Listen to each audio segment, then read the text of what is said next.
Hello, सलाम, नमस्ते। कैसे हैं आप? मेरा नाम है गौरव मिश्रा और आज इस वीडियो में हम लोग क्लास 10 स्टैंडर्ड का 8 चैप्टर चालू करने वाले हैं जिसका नाम है हेरिडिटी एंड इवोल्यूशन।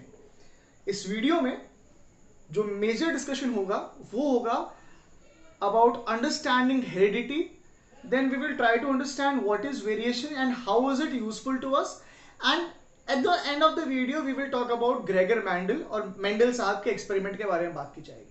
चलिए स्टार्ट करते हैं बेटा अपना वीडियो। जो सबसे पहली चीज आपको समझाना चाहूंगा वो है हेरिडिटी।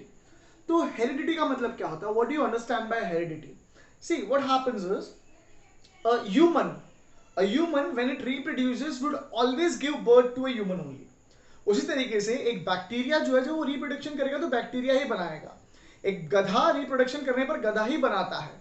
तो होता ये है that heredity is the transmission of characters, it is the transmission of characters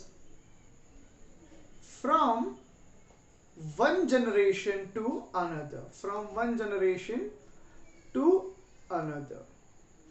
तो I can understand that whatever the characters जो हमारी बॉडी में हैं, हर वो कैरेक्टर इनफैक्ट जो हमारी बॉडी में है वो हमको मिला है हमारे पेरेंट्स में से।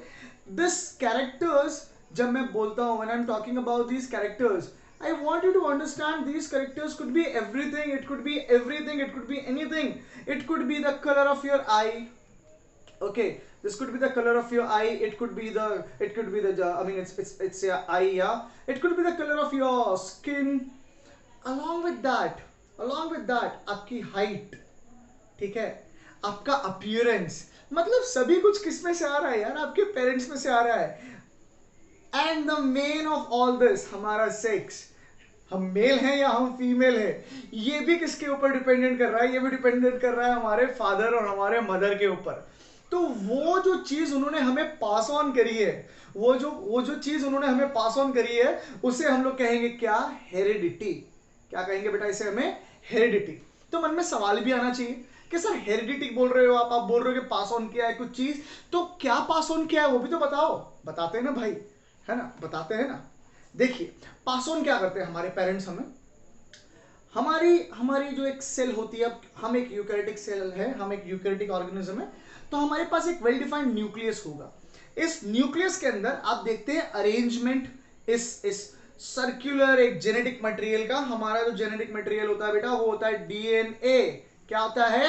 डीएनए। अब डीएनए का फुल फॉर्म तो आपको पता ही होगा। डीएनए का फुल फॉर्म क्या होता है? डीएनए का फुल फॉर्म होता है deoxyribonucleic acid, right. This DNA happens to be our genetic material, okay.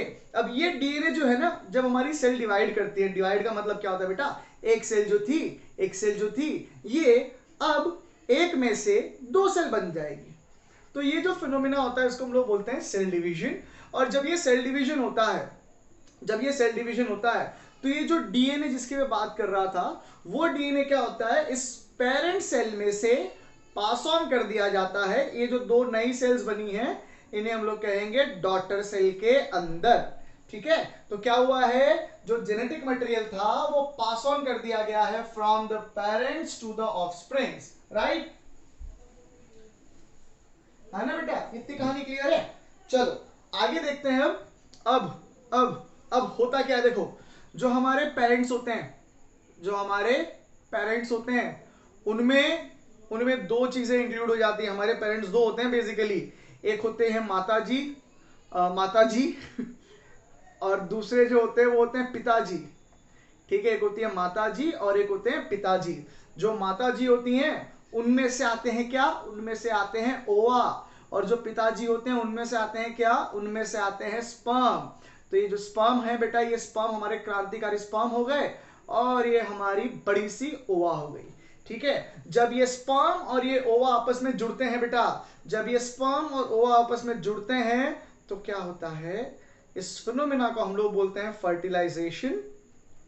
And in the course of the fertilization we realize that a new cell is formed, and this newly formed cell is what? This is a zygote, जो आगे जाकर के हम बनने वाले थे। ठीक है, अब ये मैं आपको क्यों समझा रहा हूं बेटा, ये मैं आपको इसलिए समझा रहा हूं ताकि आप जान सके कि जो जाइगोट है, मतलब आप अभी बड़े हो गए हो, पहले जब आप मां के गर्भ में थे तो आप जाइगोट थे, आप एक सिंगल सेल थे। तो ये जो जाइगोट था ये कब बना, जब पिताजी से स्पर्म और माताजी से ओवा आपस में फ्यूज हुए, है ना, जब पिताजी के स्पर्म और माताजी की ओवा आपस में फ्यूज हुई। इसका मतलब हमारे अंदर जो कैरेक्टर होंगे, half of those character would come from our father and half of these characters would come from our mother, मतलब हमारे पर्सनल मदर और फादर के अंदर से हमें ये कैरेक्टर मिलेंगे। ठीक है, तो ये जो ट्रांसमिशन हो रहा है, ये जो हमें इन पिताजी से हमें मिला, ये माताजी से ये कैरेक्टर हमें मिला, वो किस चीज के द्वारा मिला है, किससे मिला है, कैसे आया है, कौन से स्ट्रक्चर उसके लिए रिस्पॉन्सिबल थे, कौन सी चीजें उसके लिए रिस्पॉन्सिबल थी, उसके लिए रिस्पॉन्सिबल था ये डीएनए। डीएनए जो है हमारी सेल के अंदर अपने आप को अरेंज कर लेता है ऐसे एक्स शेप स्ट्रक्चर में, जिसको हम लोग क्या बोलते हैं, जिसको हम लोग बोलते हैं क्रोमोसोम्स। ठीक है, इसको हम लोग बोलते हैं क्रोमोसोम। तो अगर मैं आपके लिए एक बड़ा सा क्रोमोसोम ड्रॉ कर पाऊं, मानो ये एक बड़ा सा क्रोमोसोम है, तो इस क्रोमोसोम के अंदर एक पर्टिकुलर साइट होती है, अलग अलग साइट्स होती हैं, हम केवल एक पर्टिकुलर साइट की बात कर रहे हैं, जिसे हम लोग बोलते हैं क्या, जीन्स, जिसे हम लोग क्या बोलते हैं, जिसे हम लोग बोलते हैं जीन्स। और ये जो जीन्स होते हैं ना बेटा, ये जीन्स रिस्पॉन्सिबल होते हैं सभी कैरेक्टर के लिए। वो जो कलर मैंने आपको बताया, जो मैंने हाइट बताई आपको, इन सब कैरेक्टरिस्टिक्स के लिए रिस्पॉन्सिबल जो स्ट्रक्चर होता है, जो चीज होती है, उसको हम लोग बोलते हैं एक जीन।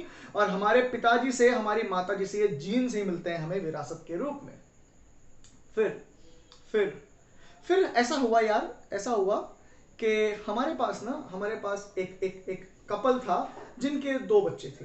एक बच्चा था चमन और दूसरा बच्चा था रमन।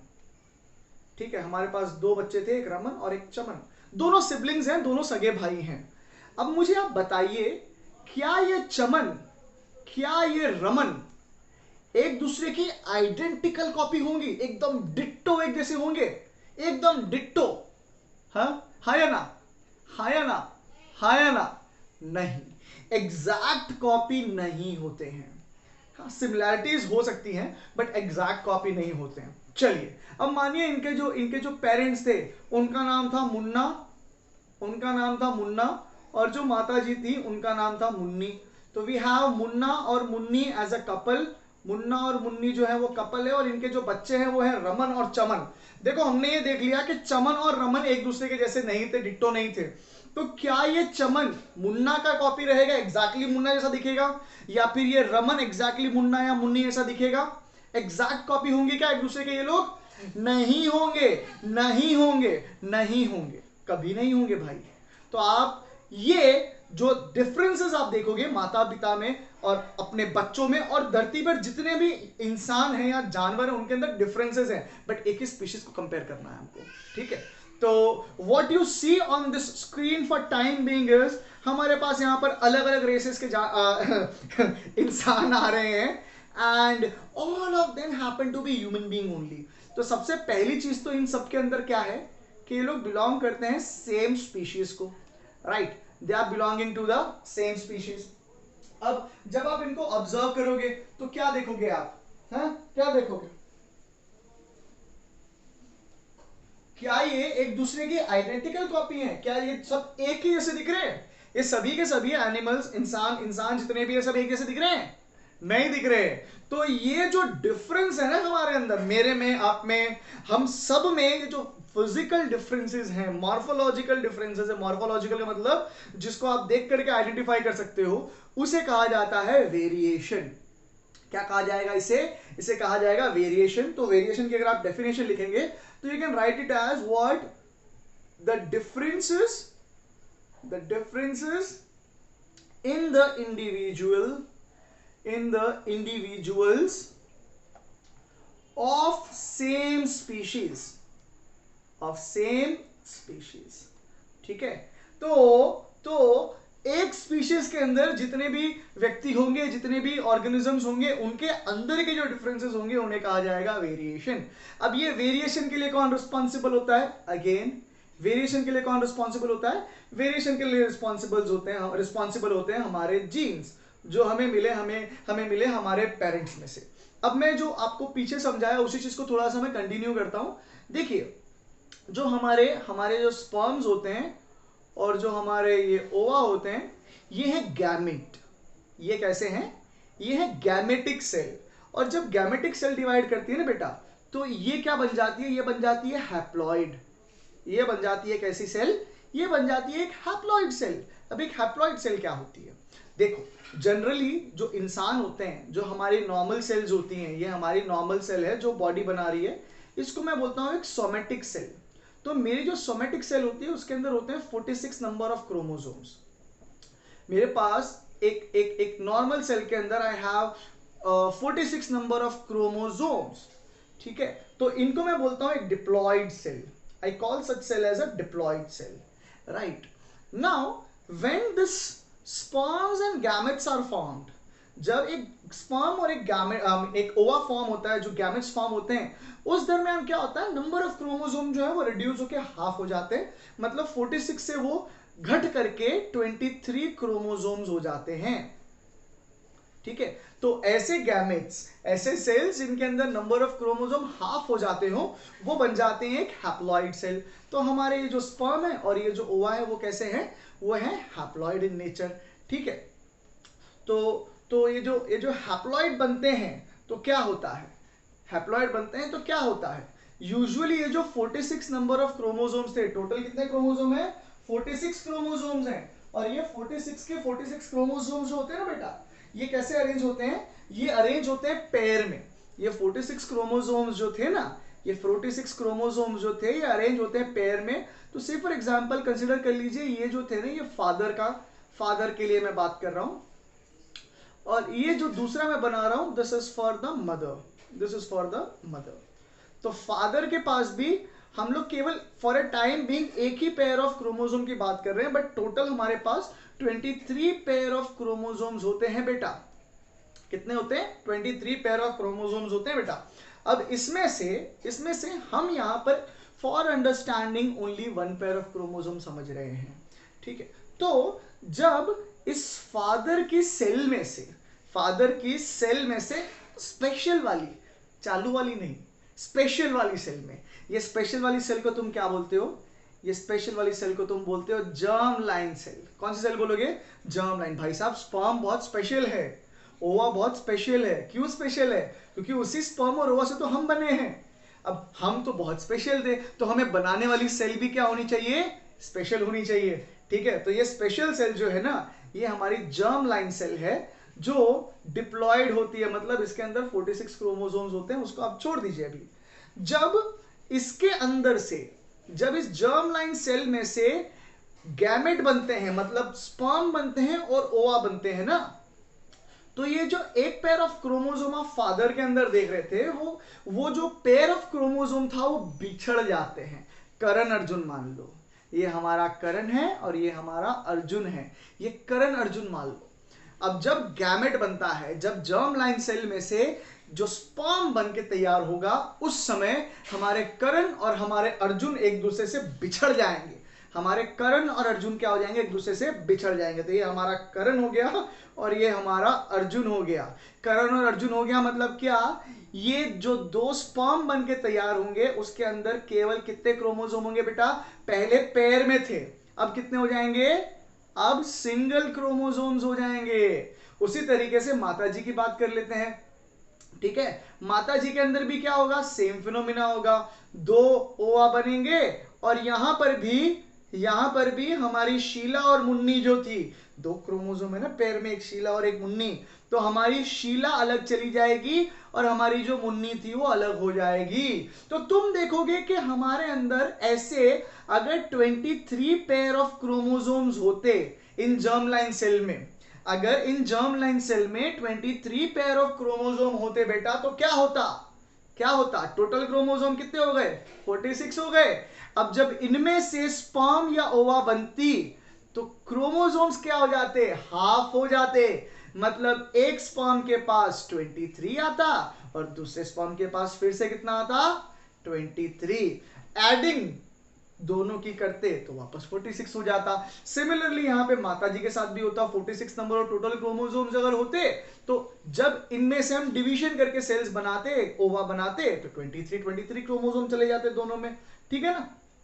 अब समझ में आ रहा है कि हमारे अंदर 46 क्रोमोसोम कैसे हुए, हमारे अंदर 46 नंबर ऑफ क्रोमोसोम्स कैसे आए, क्योंकि ये जो फादर का स्पर्म था 23 क्रोमोसोम वाला और ये जो मदर की ओवा थी 23 क्रोमोसोम वाली, ये दोनों आपस में फ्यूज हो गए, ये दोनों आपस में फ्यूज हो गए और हमको हमारा जाइगोट मिलके तैयार हो गया। जाइगोट मिलकर के मतलब हमारा बॉडी का डेवलपमेंट करवा गया। अब इसी बीच में एक सवाल आना चाहिए कि सर ऐसा क्यों है कि मैं और मेरा भाई या फिर मेरी बहन हम लोग सेम नहीं है, हम लोग सेम नहीं है, in spite of coming from the same parents we are not same, है ना। इसके पीछे भी कुछ राज छुपा होगा, इसके पीछे भी कुछ सस्पेंस होगा, इसके पीछे भी कुछ रीजन होगा। वो रीजन क्या है, देखिए जब ये लोग सेपरेट होते हैं ना, जब ये पेयर ऑफ क्रोमोसोम जो यहां पर थे, एक करण अर्जुन सेपरेट होते हैं, तो इनके बीच में एक फिनोमिना होता है जिसको हम लोग बोलते हैं रिकॉम्बिनेशन। रिकॉम्बिनेशन बेटा ये देखो आप हो 10th में, लेकिन मैं आपको बहुत अच्छे लेवल से समझाने की कोशिश कर रहा हूं, उम्मीद कर रहा हूं कि आप समझ भी रहे होगे इस चीज को। ये जो चीज है ना बेटा, ये जो चीज है ये बहुत ही ज्यादा इंपॉर्टेंट है आपको समझने के लिए, है ना। अगर मैं बोलो तो भैया एनसीईआरटी की लाइन बाय लाइन यहाँ पे बोल दूं और आपको रटवा दूं, लेकिन उससे पर्पस जो है ना वो मीट नहीं हो पाएगा। हमारा ऐसा मानना है कि समझना ज्यादा जरूरी है। अगर आप ये कंसेप्ट अच्छे से समझ लीजिएगा तो you would be able to write it in a very better and a very efficient manner in your exams at least. क्योंकि ये चैप्टर में तो सब कुछ हट गया है, इवोल्यूशन वाला पार्ट ही हट गया है, बचा क्या है, खाली यही तो हेरिडिटी तो बची है, खाली हेरिडिटी वेरिएशन बचा है। अगर वेरिएशन नहीं समझोगे तो फिर चैप्टर में समझना क्या है तुमको, है कि नहीं। तो वेरिएशन समझेंगे हम लोग अभी अच्छे से बेटा। तो यहां पर क्या होता है, रिकॉम्बिनेशन हो जाता है और हर बार ये रिकॉम्बिनेशन अलग तरीके से होता है। तो ये रिकॉम्बिनेशन क्योंकि हर बार अलग तरह से हो रहा है, तो एक व्यक्ति जो करोड़ों अरबों की संख्या में स्पर्म बना रहा था, उनमें से कोई भी दो स्पर्म सेम नहीं होंगे, वो सभी के सभी स्पर्म डिफरेंट होते हैं बिकॉज ऑफ दिस रिकॉम्बिनेशन। ठीक है, ये रिकॉम्बिनेशन की वजह से हर स्पर्म डिफरेंट होगा और जितने दफा, क्योंकि हर स्पर्म डिफरेंट है, हर स्पर्म डिफरेंट है, ओवा भी वैसी बनेगी, ओवा भी डिफरेंट होगी हर बार। अब जब हर बार डिफरेंट ओवा और डिफरेंट स्पर्म एक दूसरे को फर्टिलाइज करेंगे, क्या होगा, कोई भी दो जाइगोट सिमिलर बनके तैयार होगा क्या, नहीं होगा ना, नहीं होगा ना। Very good. तो that is the reason why me and my brother और my sibling is different from me. ठीक है, तो ये जो डिफरेंस हमारे और हमारे भाइयों में आया, हमारी बहनों में आया, हम में आप में आया, हम में मोदी जी में आया, हम में राहुल गांधी में आया, वो जो डिफरेंस है, डिफरेंस को बोलेंगे वेरिएशन। क्या बोलेंगे, वेरिएशन बोलेंगे। तो ये जो वेरिएशन होता है, ये जो वेरिएशन होता है, ये केवल और केवल तब हो पाएगा जब हम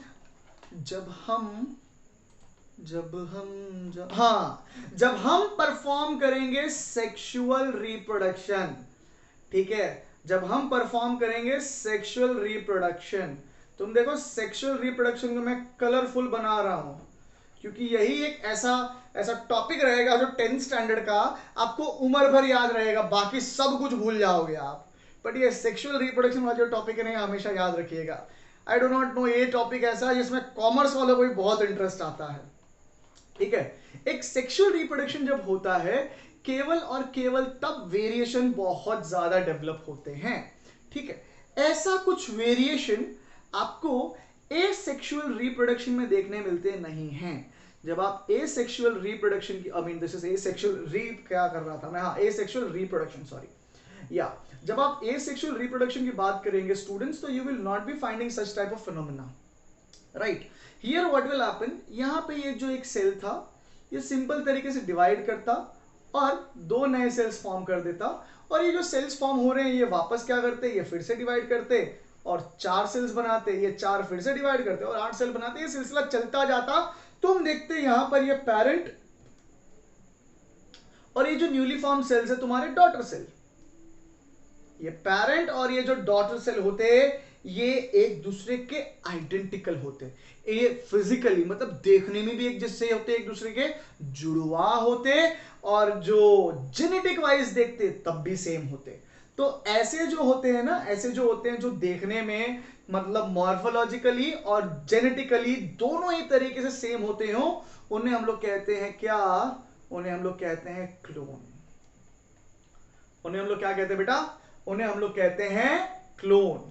तो अभी तक जो हमने डिस्कस किया है ना बेटा, अभी तक जो हमने डिस्कस किया है उसमें हमने समझने का प्रयास किया है what is heredity and we have tried to understand what is variation, right. तो आई होप कि जो भी डिस्कशन हुआ है आपको बहुत बढ़िया तरीके से समझ में आ गया है। मैं आगे बढ़ता हूं और मैं बात करता हूं इन बहुत ही महान व्यक्ति की जिनका नाम है Gregor Mendel. Okay, Gregor Mendel. Now ये भाई साहब इतने महान थे कि इनके 7 सालों की मेहनत, इनके 7 सालों की मेहनत ने एक नया फील्ड डेवलप कर दिया, एक नया सब्जेक्ट का एस्टैब्लिशमेंट कर दिया जिसको आज हम जानते हैं जेनेटिक्स के नाम से। ठीक है, जिसको आज हम लोग जानते हैं जेनेटिक्स के नाम से। तो जेनेटिक्स क्या है? Genetics is the study of heredity, है ना। Genetics is what? Genetics is the study of heredity. ठीक है, तो ग्रेगर मेंडल जो थे ये बहुत ही साधारण से व्यक्ति थे। ये जो थे ना, ये एक मोनेस्ट्री में थे। मोनेस्ट्री बेसिकली बुद्धिस्ट मॉन्क जैसे जो जहाँ पे परफॉर्म करते हैं अपनी रिचुअल्स वगैरह, वो एक मोनेस्ट्री होती है। तो ये जो ग्रेगर मेंडल थे, इनको विज्ञान में बहुत रुचि थी, इनको बहुत ज्यादा रुचि थी डिफरेंसेस स्टडी करने में। इन्होंने क्या देखा? इन्होंने देखा ये मटर का प्लांट, इन्होंने देखा पी प्लांट। इस पी प्लांट का साइंटिफिक नेम होता पीसम सटाइवम या फिर पाइसम सटाइवम। ठीक है, पीसम सटाइवम। ओके, इन्होंने इस पीसम सटाइवम को ऑब्जर्व किया और इन्होंने देखा इसमें बहुत सारे डिफरेंसेस थे, इसमें बहुत सारे डिफरेंसेस थे। अब इनके मन में सवाल आया, इनके मन में आया सवाल, ऐसा क्यों? क्या सवाल आया? ऐसा क्यों? अब जब सवाल आया है तो जवाब भी लाना पड़ेगा। तो जवाब कौन देगा? जवाब कौन देगा? कोई दूसरा तो आएगा नहीं देने। अगर सवाल हमारे हैं तो जवाब भी हमें ही ढूंढने पड़ेंगे, ऐसा मानना था हमारे ग्रेगर मेंडल सर का। तो इन्होंने क्या किया? इन्होंने पी प्लांट पे रिसर्च करनी चालू की और इन्होंने 2 एक्सपेरिमेंट किए। एक एक्सपेरिमेंट किया जहां पे इन्होंने कैरेक्टर स्टडी किया। कौन सा? इन्होंने केवल एक सिंगल कैरेक्टर स्टडी किया, 1 सिंगल कैरेक्टर इन्होंने स्टडी किया। और ये जो सिंगल कैरेक्टर इन्होंने स्टडी किया था वो था हाइट ऑफ प्लांट। अब इनके एक्सपेरिमेंट में जो प्लांट इन्होंने चूज किए थे उनकी 2 हाइट थी। एक प्लांट था प्योर टॉल और दूसरा प्लांट था ड्वार्फ। ठीक है, दूसरा एक्सपेरिमेंट किया इन्होंने जिसके अंदर इन्होंने 2 कैरेक्टर लिए थे, 2 कैरेक्टर स्टडी किए इन्होंने। और वो 2 कैरेक्टर कौन से थे बेटा? वो 2 कैरेक्टर थे, एक था colour of seed, colour of seed, और दूसरा जो कैरेक्टर था वो था shape of seed, shape of seed. 2 character इन्होंने स्टडी किए। जो कलर की बात की, कलर ऑफ सीड की बात की, तो कलर 2 हो सकता था सीड का, एक तो होता येलो और दूसरा होता ग्रीन, दूसरा होता ग्रीन। और जो इन्होंने शेप की बात की थी, शेप 2 थे, एक था राउंड और दूसरा था रिंकल्ड। ठीक है, राउंड और रिंकल्ड, राइट। तो ये 2 कैरेक्टर स्टडी हुए थे। अब क्योंकि इस एक्सपेरिमेंट में 2 कैरेक्टर स्टडी हुए थे, 2 का मतलब क्या होता है? डाई। 2 का मतलब क्या होता है? डाई। तो इस एक्सपेरिमेंट को इन्होंने नाम दिया dihybrid experiment, dihybrid experiment. और ये जो दूसरा वाला था ना, इनफैक्ट पहला वाला था जिसमें इन्होंने केवल एक सिंगल कैरेक्टर को स्टडी किया था, that experiment was called as a monohybrid experiment, right. It was called as a monohybrid experiment. तो ये जो टॉपिक है मेंडल के एक्सपेरिमेंट का, ये 10th और 12th दोनों में ही कॉमन है। ठीक है, चलिए। तो ग्रेगर मेंडल के बारे में हमने फेयर बिट ऑफ आइडिया ले लिया। इन्होंने डेवलप करी एक नई ब्रांच जिसका नाम था genetics, and it is for that reason we also refer to Gregor Mendel as the father of genetics. He is referred to as father of genetics. चलिए, तो उम्मीद करते हैं यहां तक जो डिस्कशन किया था वो आपको समझ में आया होगा। If that is the case, please like this video, you can also share the video with your friends. और अगर आपको लगता है कि ये चैनल फ्यूचर में आपके लिए यूजफुल हो सकता है तो आप इस चैनल को सब्सक्राइब करने में भी हिचकिचाइए मत। अगले वीडियो में हम मिलते हैं जिसमें बात करेंगे ग्रेगर मेंडल के एक्सपेरिमेंट्स के बारे में। तब तक के लिए अपना बहुत ध्यान रखें, अपने पेरेंट्स का बहुत ध्यान रखें, घर पर रहें, सेफ रहें, सुरक्षित रहें, मास्क पहने, सैनिटाइजर लगाएं, बिना मतलब बाहर ना जाएं और अपना ख्याल रखें। God bless you.